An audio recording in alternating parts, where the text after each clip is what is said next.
CBDT Chairman Ravi Agarwal is confident of meeting the tax target for FY26. While speaking to NDTV Profit, he said that the department is focused on simplifying rules and cutting down forms. This will help with smoother compliance.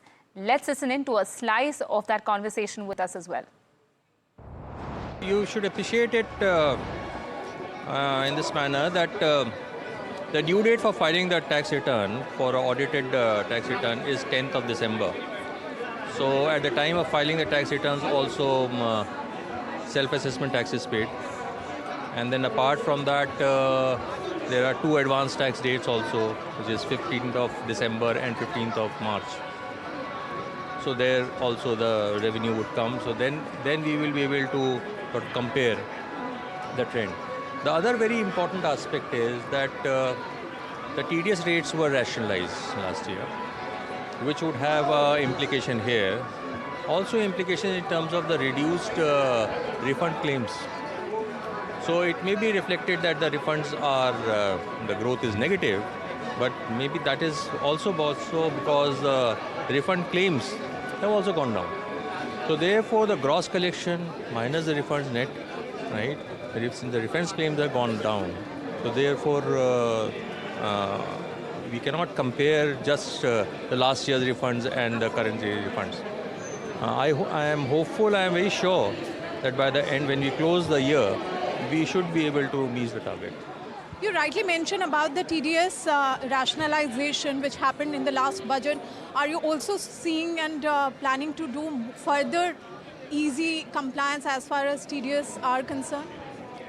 See, TDS has already been rationalized, and in the Income Tax Act 2025, beginning 1st of April 26, the provisions have been rationalized. It is easy to understand.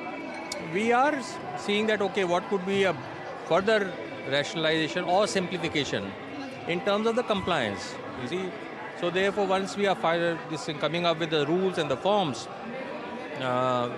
we are trying to see what are the pain points where these could be this gap could be plugged, and we are engaging with the stakeholders, the big stakeholders who are filing TDS statements.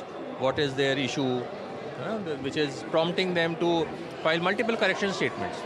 You see, so that is also what we are working on. And at the end of this exercise, I think I'm hopeful that once we come up with these rules and forms, it will be a simplified version. Do we expect any dispute resolution mechanism in the upcoming budget, sir? Any thought process on that? Yes, so far as budget is concerned, I will not be able to make a statement here at this point in time. But we are conscious about putting in place a system which minimizes disputes. And in that direction, last year we came up with this updated returns, you see, concept, wherein taxpayer, in case there is a gap that a person finds or the department finds and communicates with the taxpayer, there is a window for the taxpayer to actually update the return. So that is also one step towards reducing disputes. And